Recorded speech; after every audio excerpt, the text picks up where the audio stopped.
On this episode of Whistle Talk, I'm thrilled to be joined by Bill Surdovel, a seasoned head referee and former state rules interpreter for New Jersey high school football. Today, we dive headfirst into a topic that's been making a lot of waves: the contentious use of replay in high school sports. With his wealth of experience, Bill sheds lights on the intricacies, discussing both the successes and the challenges associated with integrating replay technology into the game. Join us as we explore this pivotal issue and gain valuable insight from somebody who's been at the forefront of officiating in the Garden State. Let's blow the whistle and get started. Are you a football fan? Have you ever found yourself wondering what in the world was that ref thinking? Well, Mike D, the referee, is here to help. Join me on Whistle Talk as I talk to professionals on the field and in the booth to help you understand what is going on inside the mind of a football official. All right, welcome back to Whistle Talk. And again, my guest today is Bill Surdovel. Bill Surdovel is a white hat official in our association, in our chapter, and he is our former state of New Jersey rules interpreter. I'm going to pass it along to Bill, let him give you a little bit of a background history of his experiences. And Bill, once again, thank you for coming on with us today. Really do appreciate you taking the time out of your day to join us here. Sure. Thanks, Mike. Glad to do it. So a little bit on me, a little bit about how this started. This started a long, long time ago. It actually started in the stands of Giants Stadium, where as a season ticket holder with my dad, we sat with a fellow by the name of Mike Carmelitano. So if any of you know Mike was a longtime high school official up in North Jersey. And at the games when I was a teenager and just after playing high school football, I used to ask Mike about the officiating game and became intrigued by it. Time went on. I was not able to do it through my 20s. Got married, had a family, and Those life things. But at around the year 1990 or 1991.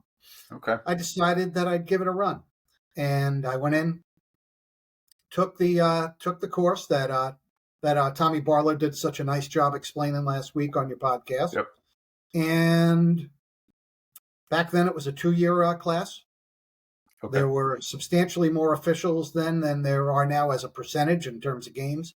Also back then, we had 4 guys on the field in terms of a high school football game. So think about that. And that's the varsity level, too, because I know we've talked about it. Mm-hmm. In some of our previous episodes, we talked about how there's some 4-man crews for some JV and freshman games, but on the varsity game, typically we're 6 men in New Jersey, 7-man for the big games. We still have a couple of 5-man games, but 4-man, I give you a lot of credit for that back then. So it's funny that if you go into New York, there's still a substantial amount of high school football, varsity high school football in the state of New York that's still officiated by 4 people. Wow. So, as a matter of fact, we had a game earlier in the year at Red Bank Catholic, and an opponent was a school from Staten Island. Okay. And the coach came up to us prior to the game, and we're going through, myself and my umpire are going through the normal pregame mechanics of getting information and telling them the who's, what's, and where's of what's going to occur during the game. And he looked over and he goes, "How many guys do you actually have here to do this game?" And I said, "Well, we've got 3 guys on the chain and we've got 6 guys on the field." He goes, 9 people? He goes, "We have 4 people on the field, 1 guy on the clock, and that's it." Wow.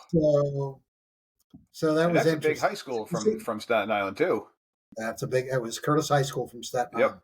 So, yeah, and that was an interesting day. And, having that kind of coverage was pretty cool. So anyway, from 1992 to current, I've been an official in the NJFOA short chapter.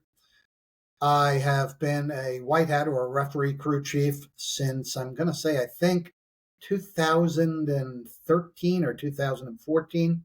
Okay. I had a career in college football where I officiated from 1999 to 2013.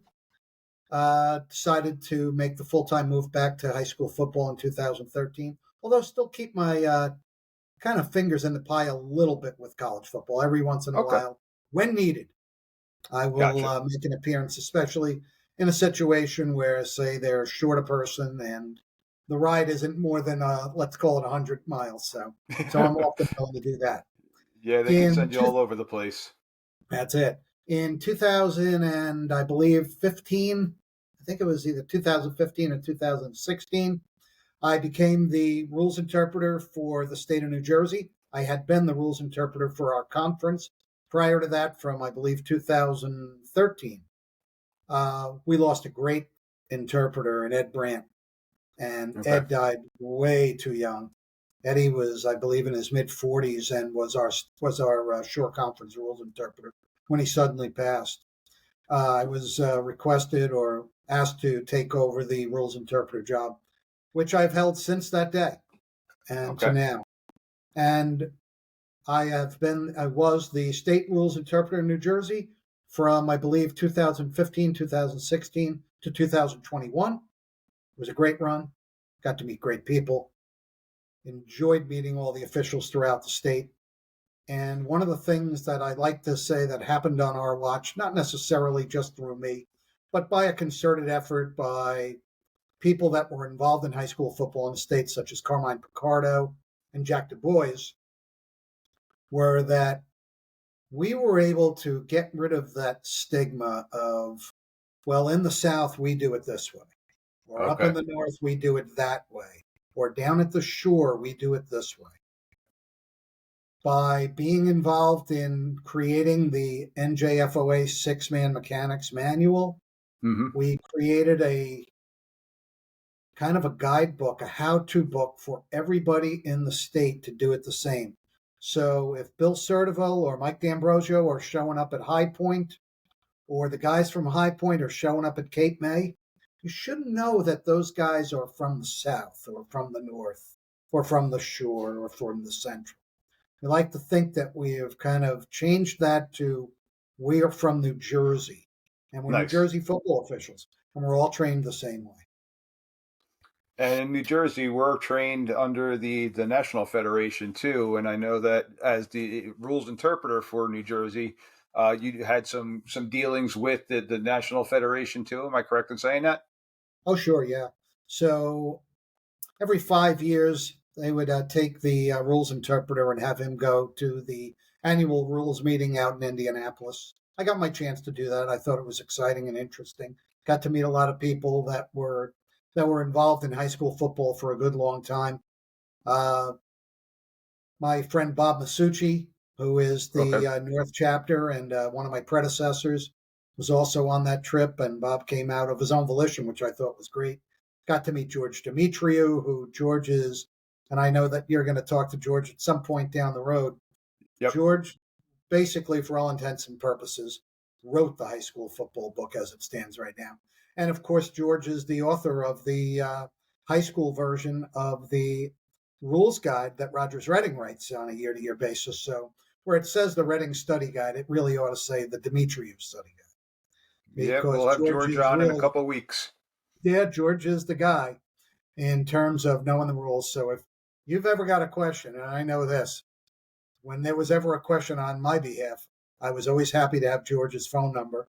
And the better part about it was George would actually pick up the phone. Yeah. So When if I I had reached something out I to him, needed, he emailed me back immediately. you're going to really enjoy talking to George. You'll like it a lot.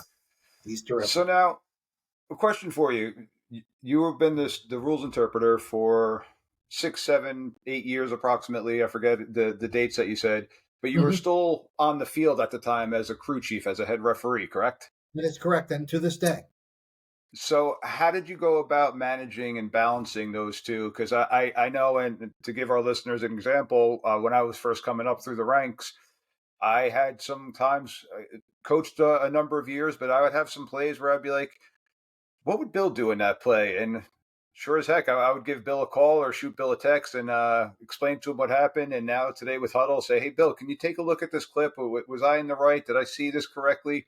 So I know I wasn't the only one doing that with you being our chapter rules interpreter, let alone now the state interpreter. So how was it? Was it difficult balancing, getting calls from all over the state about different plays, different things, while also still having your on-field duties? Sunday and Monday could get exciting. It depended on the weekend. Sometimes you'd get 3, 4, 5, 6 calls either from other officials, coaches, Mm-hmm. administrators, parents, which we tried not to encourage, but it Yeah. would happen somehow, some way. Somebody would get a hold of my number and said, I was told to call you concerning a play that happened in my son's game. And I said, well, that's very nice. And I appreciate the fact that you think highly enough of me to make this call, but I'm really not at liberty to share anything concerning rules or mechanics concerning games that have already occurred in the state. And I hope you can appreciate that. But yeah, Sundays and Mondays might get a little bit crazy. And I didn't find too much of a problem with balancing my on the field games with because I knew when I came home, I knew that there would be a number of text messages, a number of phone Mm-hmm. calls, a number of emails, and we sorted them out accordingly. And in most cases, we like to think, anyway, I like to think that I would get the answer, whether or not the coach liked it or not that's to their own choices. But we'd try to get them an answer. And also remember too that a lot of times we would get, and you can appreciate this, we would get calls about, well, Bill, didn't you think this was holding? And I'd say, what we're not going to do is we're not going to review things based on what somebody might have seen on the field. We'll gladly review things based on the potential application or misapplication of Mm-hmm. a rule, but we're not going to go out and look at somebody's judgment and say, yeah, you're right. That was holding. He missed the call.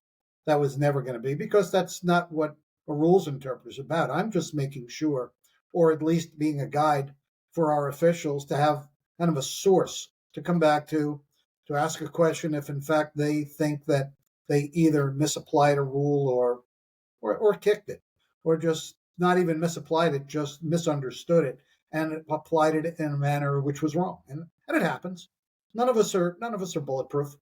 And to reiterate with that, and again for all the listeners, I've been on a couple of different crews. I like to, as Bill mentioned before, I like to be a guest official on other crews, fill in on different spots and stuff like that.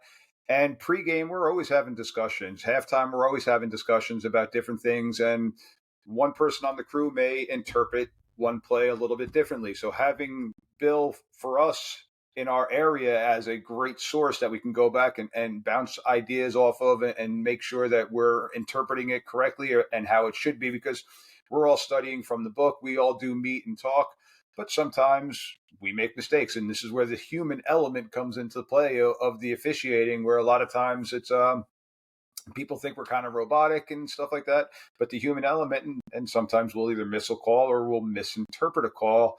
And having somebody like Bill was a fantastic source for us in our local chapter, in the state association, and with Bill's connections nationally to say, hey, can you clarify this for me?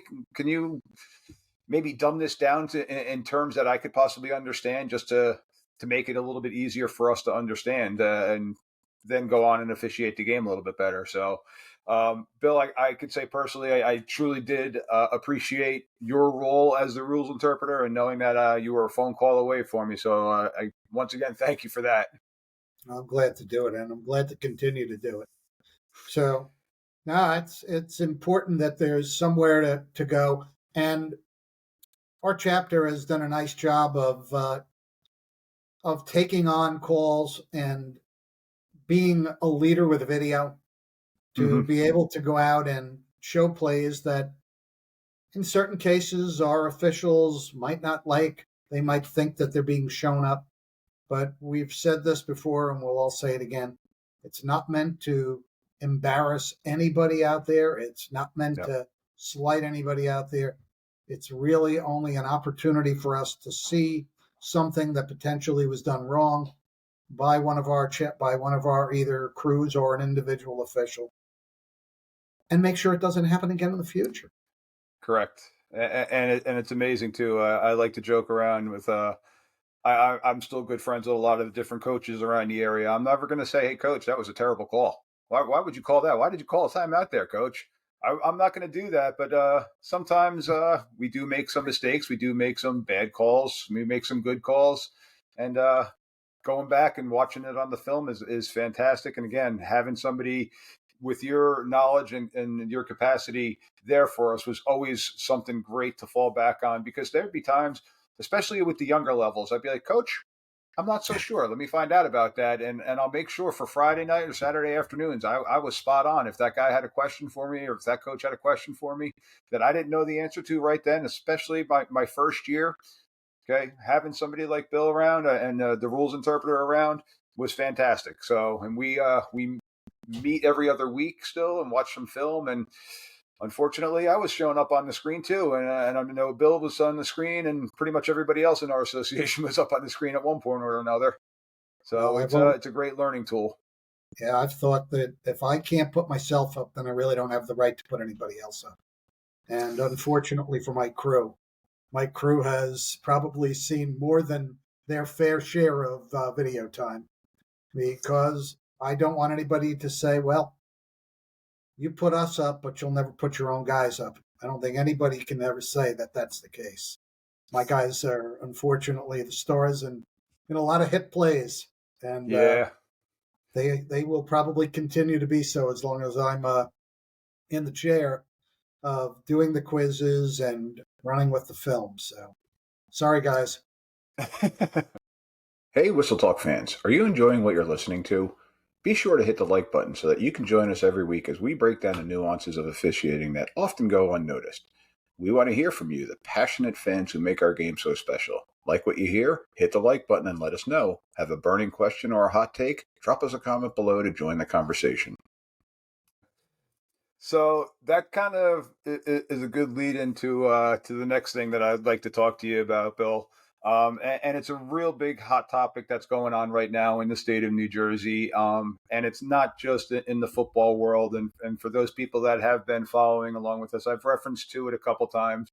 But recently in a state championship basketball game, there was uh, an issue that if video replay was allowed, could have been remedied. It was a human error, and unfortunately, because of the human error, one team, as it's quoted in the newspapers, got robbed of a championship. Not taking anything away from the other team. The other team played their hearts out too, and it was a great game. It was back and forth. But here in the state of New Jersey, we don't have instant replay. We don't have a replay system, which we used to have. And actually, Bill was one of the people back in 2018, if I remember correctly, that helped write the book. And I actually printed it out. This is the 2021 version, if you can see it here, of the book, Of the on replay how, mechanics. on how we're to work it in football. So, Bill, can you discuss our state of affairs right now in New Jersey with replay, and what Sure. how we got to the point in 2018 to using replay, and then where we are now? Sure. So at the visit to Indianapolis that I had, I came back with at least some talking points concerning replay. A number of states, I believe 3 at that point in time, were using video replay. Now, these 3 states all had very good replay systems. I believe Okay. the states, if memory serves me correctly, were Colorado, Minnesota, and Alabama. So they had the avail of being able to use this through either Big 10 or Big 12 replay systems, which is professional grade. Yep. And they had the blessing from each of those conferences to use there. So, for example, in Minnesota, games were being played at the Metrodome, and now at Okay. whatever the U.S. Bank Stadium, I think it's called now. Yes. And they were able to use their replay. So here in New Jersey, we thought that it might be something that we'd look into, but we kind of took it one level to maybe one level higher, and we said, well, if we can do this with our current video system, which is Huddle, Mm-hmm. and for all of you guys out there who are officials, I'm sure you're all very familiar with Huddle. Schools were setting up cameras both on the 50-yard line and in the end zone, so we were getting both a horizontal and a vertical view of the plays. We thought this might be sufficient enough to be able to run kind of a at least an elementary system that would allow us to see plays, again, that we thought were kind of easy to turn over. We weren't hunting for the big stuff. We were hunting for stuff that we thought might be low hanging fruit, is what I call it. Something Okay. that, with a quick look, we might be able to say, oh, look at that. That's clear. That's obvious. The ball's a fumble. The ball's not caught. The ball was out of bounds, whatever it was. So we thought that this would work. So we did use it, and we used it for, I guess, let's see, if it came in at 18. So I think we had it for at least 3 years, perhaps 4. And we were one of the only states in the Federation that were actually using replay for regular season games. Mm-hmm. We also obviously used this on site at the games that were being played in the semifinal and quarterfinal rounds in the state tournament. So we would use our huddle system for those games. And once the games moved on to the higher venues such as MetLife Stadium and Shai Stadium up in New Brunswick, then obviously we would move from the huddle system and we would move on to the DV Sports system. So the DV Sports system was obviously much easier for us to run. It was much more sophisticated. Yeah. And we had a lot more angles to look at. So we thought that that was going to be a great help, and we thought it would stick around for a while. And as you know, as we'll go into in a little bit here, a couple of calls occurred that I think maybe soured some of the powers that be to replay. And Mm-hmm. my opinion says that I think it's maybe short-sighted. I think that maybe it's something that can be looked at again. What we do have in our power is it is in the rule book. So if in fact we decide to come back to it, and they have written it generally now where it can only be used in playoff format. So it's not going to be a regular season, but it is in the rule book. So I like to think that the NJSIAA might give this a second look at some point down the road. I hope they do, especially in positions where perhaps we've got the sophisticated DV Sports replay system as opposed to using it with the minimal angles that we do have with Huddle. Correct. And again, for those that aren't familiar with it, the huddle system, and in New Jersey with the regular season games that Bill was referring to, it wasn't all schools that were going with the replay because each school is responsible for their own videoing system, for their own videographers.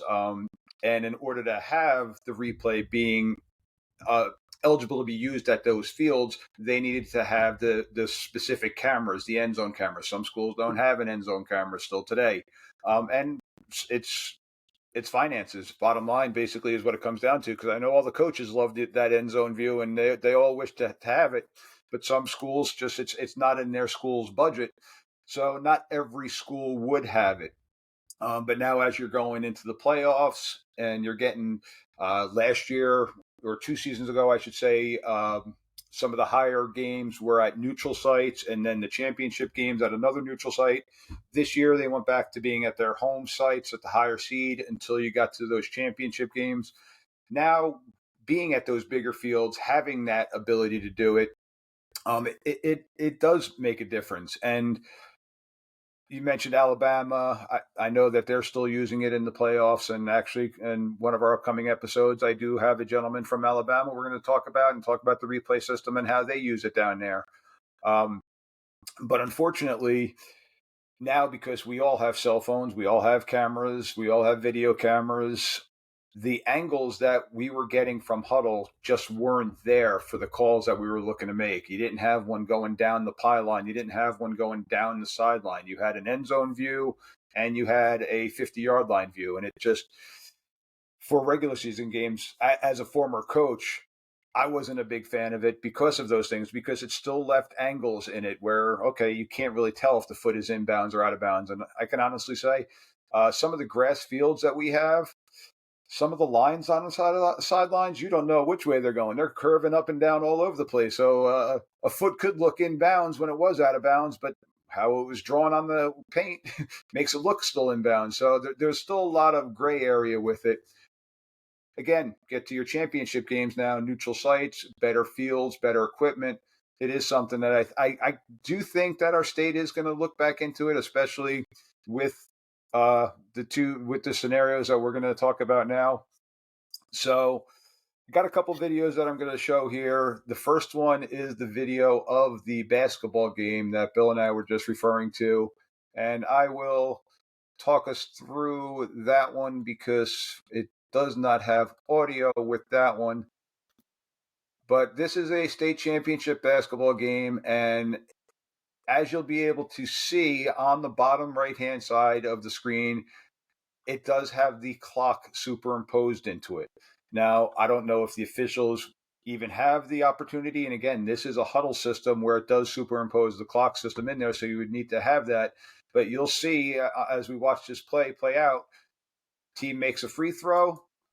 We'll let it get started. Okay, team makes a free throw. They go up by 1 point.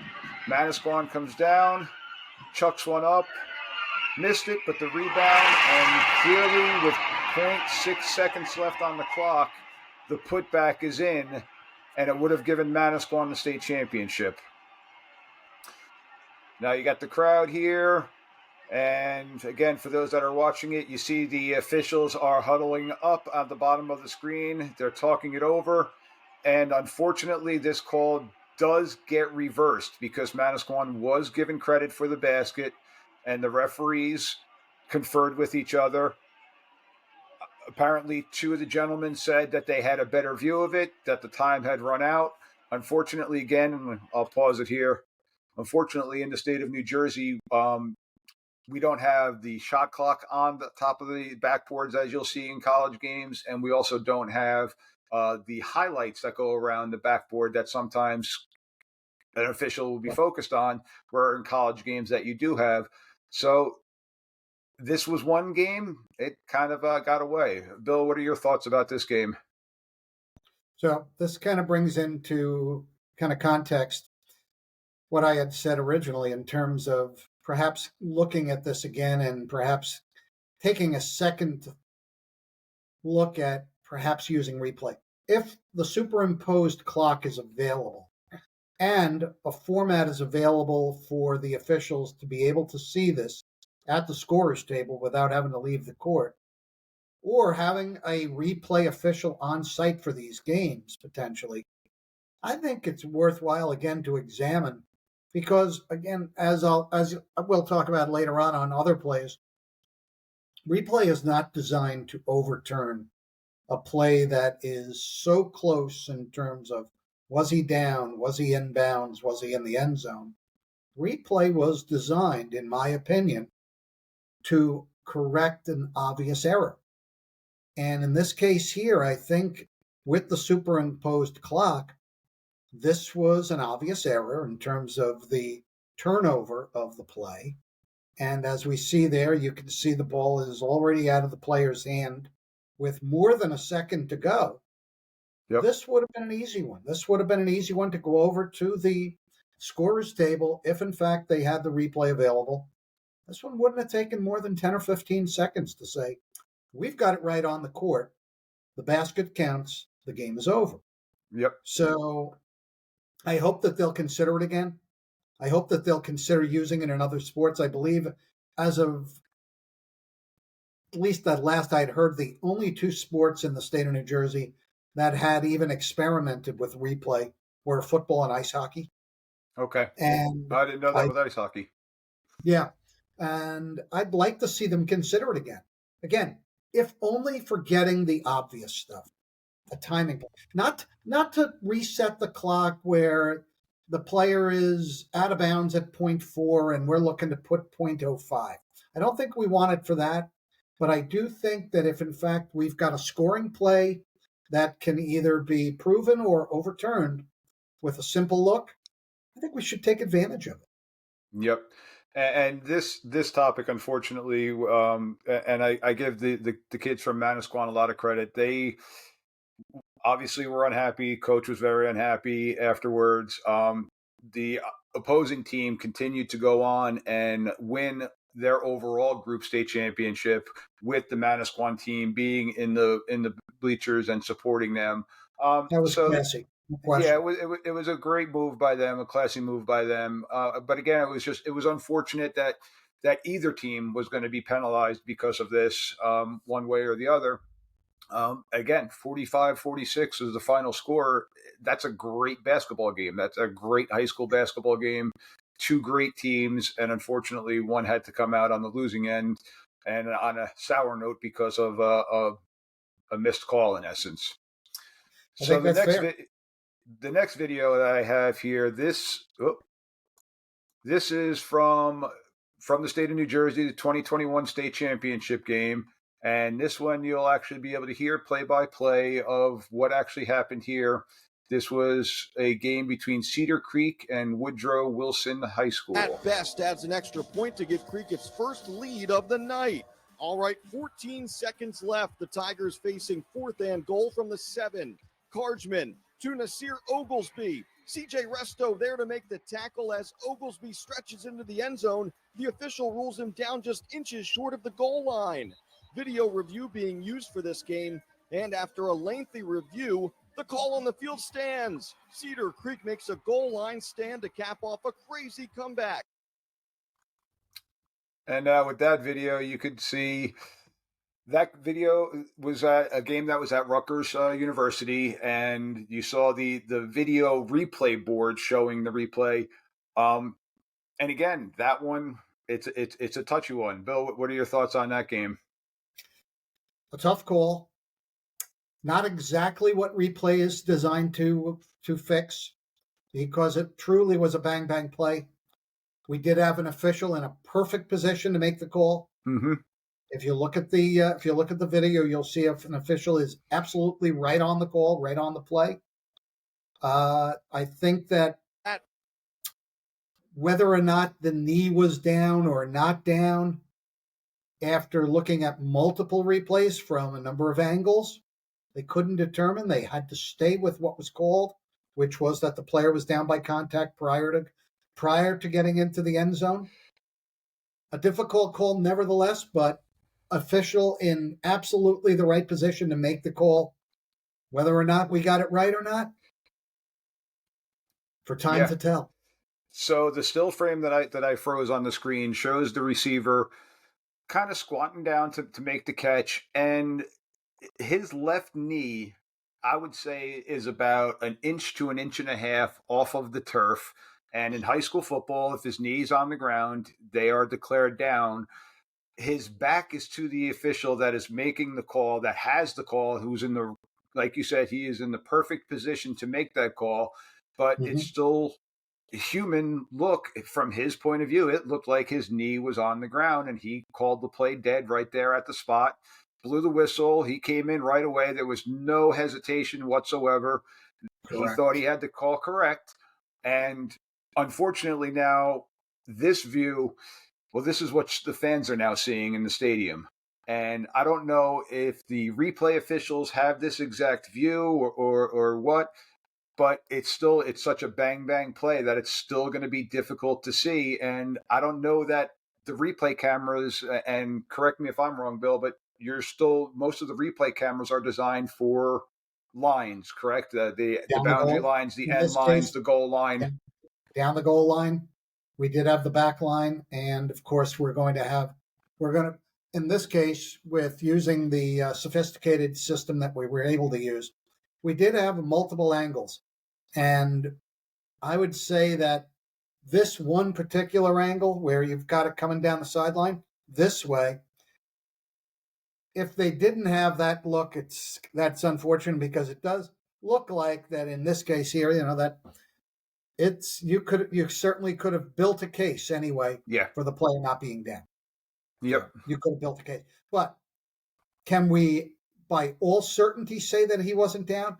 That's a picture that is a snapshot in time. And we didn't see anything prior to that, and we didn't see anything after that. So very difficult situation. I feel for the kids at Woodrow Wilson. Mm-hmm.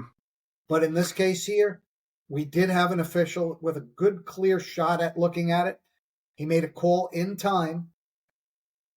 We go with the call unless it can be proven elsewise. And that's what happened here.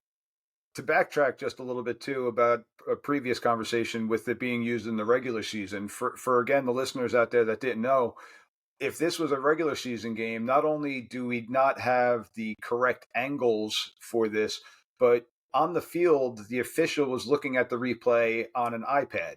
Am I Sure. correct in saying that? You are correct in saying. So it was an iPad on the sideline through the huddle system. Again, great system, and it comes down immediately, but it's still an iPad, and you're not underneath a booth or anything like that. So shade, sight lines, all those factors are in play there.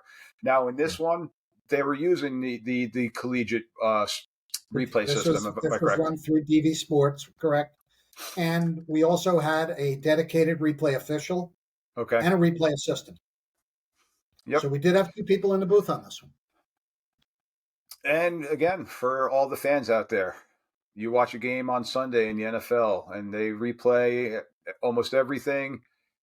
There's still a human element. Still, somebody has to make a decision, and the decision here was to go with the call that was called on the field. And again, we can't all have snapshots and still images like we're showing right now. This one came back, unfortunately, to bite this team in the butt, unfortunately, and human error. Yeah, it can happen. There's no question about it. And in this case, don't forget, too, especially when you're talking about the NFL has got this field covered from, I'd say, up to maybe 16 different angles. Oh, yeah. Plus, they've got their video on wires that they can move their cameras into proper position. Yep. So to use it, and let's face it, they still missed them. Yes. Both the absolutely. replay officials miss them and the on-field officials miss them. Nobody gets more training. Nobody has it better than NFL officials. They're not foolproof, nor are the replay officials, for that matter, looking at plays over and over, trying to determine within an inch whether or not a player was on the ground, in the end zone, out of bounds. Regardless of how sophisticated the system is for replay, there's still the human error that allows it to go wrong. And in this case, perhaps it did. This is a toughie. You know, I'm glad I didn't have that call, but as we'll see, Mike, I'll get mine. Yeah, unfortunately now in our last video that I'm going to show, I don't know if you want to call this irony or not, but the next game, the following game was a game that pits East Orange High School against Clifton High School, and it was a game that was officiated by Bill Surdovel and his crew. And again, another fantastic game. This game was in its 3rd overtime, and we'll let the video go here and play it out, and you'll be able to all hear what's going on. This is through NJ.com's live feed of the game. Bell is under center. He could sneak it himself. He will. The quarterback plunges forward. No signal. East Orange saying they came out of the pack with the football. There's a loose ball. A fumble recovery. Try to be taken the other way. This would win the game. Into the end zone. Oh, what a play. East Orange is celebrating. We have no official call from any of the referees. Knowles came out of the pack with the football. Nothing had been responded and nothing had been claimed.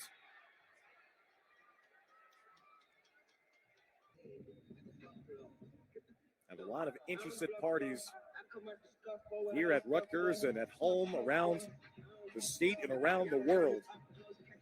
And for those that can't see, right now, Bill is on the headset, not looking at a screen, but on the headset with the video official. And you'll hear it in his voice. After review, the ruling on the field stands.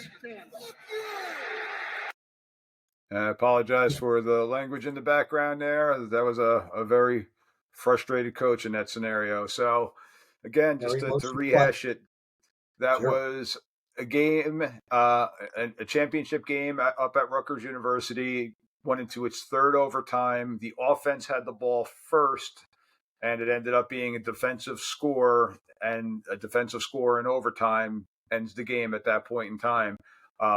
So Bill, I'll let you take over if you want to Sure. talk through us. So tough play to call. Obviously, and I know, Mike, you've worked as a short wing at some point in your career. Yep.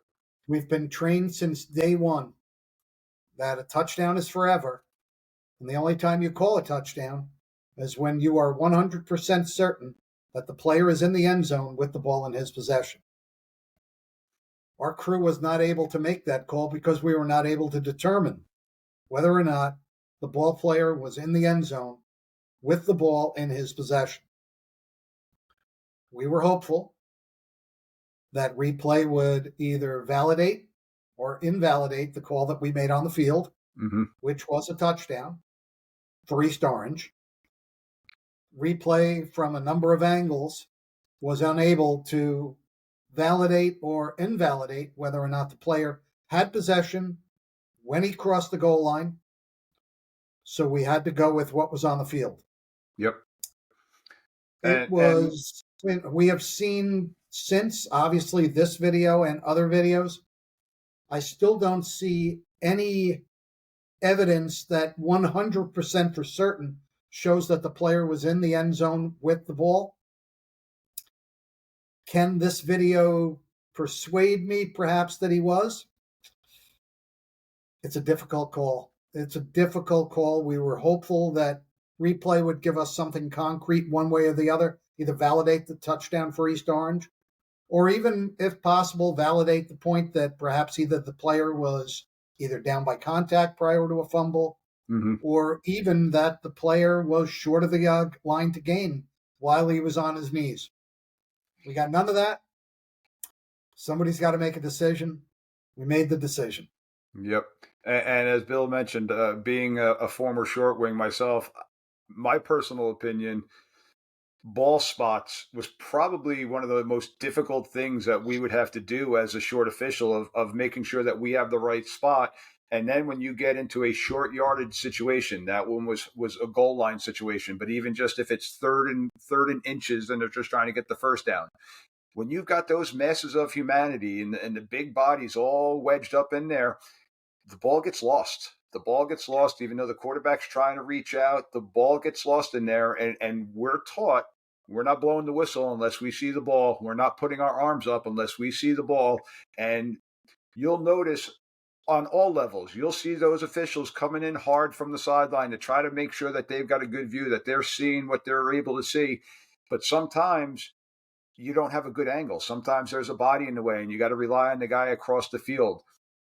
But even they can be blocked off too. And this is one of those scenarios where the two short wing guys didn't have a clear look at it. Now, my question to you, Bill, you guys let the play out. Is Correct. that what you were taught with the replay, to let it continue to go? I think that we're taught in just standard football to, and Mike, you can appreciate this because you've heard this from me before. The whistle can be your enemy. Yes. And I've kind of stressed to my guys that nobody blows a whistle on the field until they are absolutely certain of an event that has just occurred and they are trying to end a play.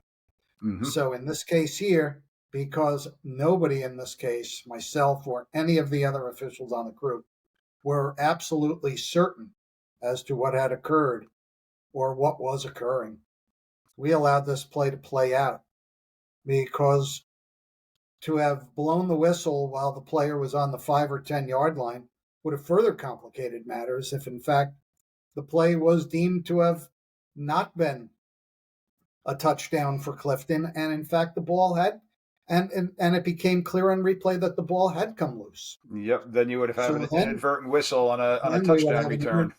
That would be as bad. That would be equally as bad as the events that occurred without our whistle being blown. So, and correct. I certainly lay no blame on our officials. Our officials, I think, did what they were supposed to do, what they had to do. I don't believe that anybody in my crew did anything wrong. We did what we were supposed to do. We were in a situation where, because we were blocked out, even through replay, we were unable to come up with a call anything other than allowing the results of the play to occur, which was a 100-yard touchdown. And of course, none of us wanted to see a game end in that manner. The game was a fantastic game. It was one of the best high school football games I had ever had the honor to officiate. And to paint a picture for our listeners, in these scenarios now, we had 6 men on the field typically. In that game, can I assume, Bill, was that a 7-man game? That was not, Mike. That was a 6-man game. That was a 6-man game? So prior to going to season. Correct. Okay. So you have the head referee, the white hat. He's in the offensive backfield, about 9 yards back, a little bit offset from the right tackle. Maybe more like 15. Yeah, playing it safe. Then you have the umpire across from him in the defensive backfield, pretty much even with the linebackers in that vicinity, about 7 to 9 yards, and that's where I currently am on my crew. And then you got the 2 short officials, and on the snap of the ball, the short officials, their job in a situation like that is to get to either the line to gain, or in this scenario, get to the goal line so that they have a clear view, and then work a reverse mechanic, work themselves backwards so that they do have the best possible vantage point.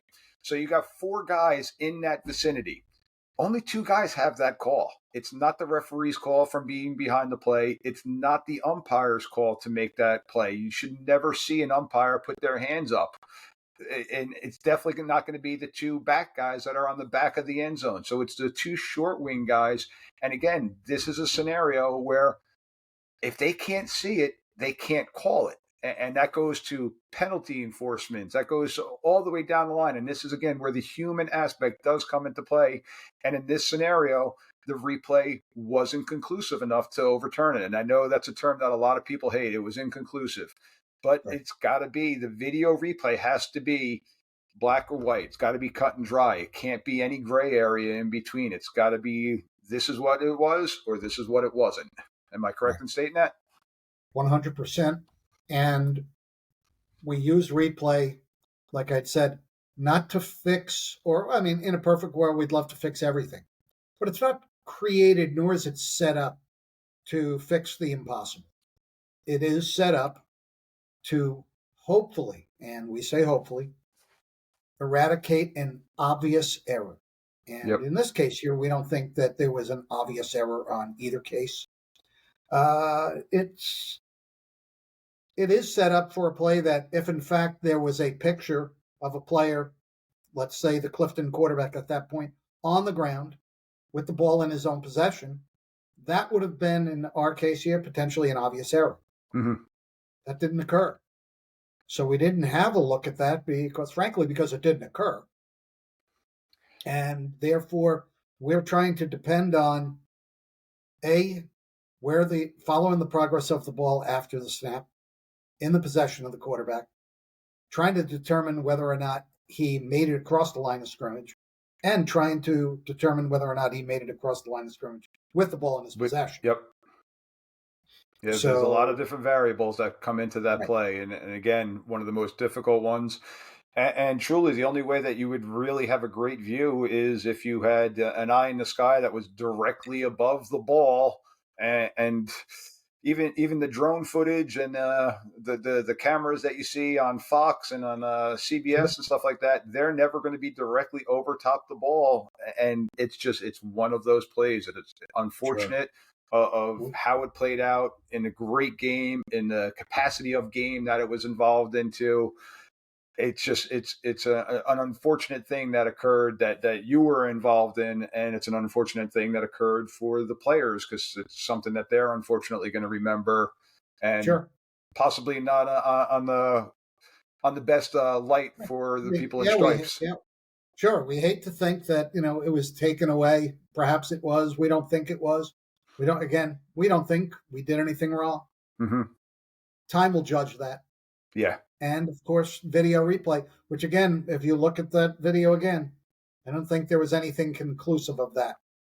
No, and going back, looking for the video, because that was in 2021 also, looking for the video, I did come across a bunch of still photos, and this this particular game was a very hot topic on social media, and a lot of camera phones and stuff like that had great action photos, but none of them had the angle that was needed.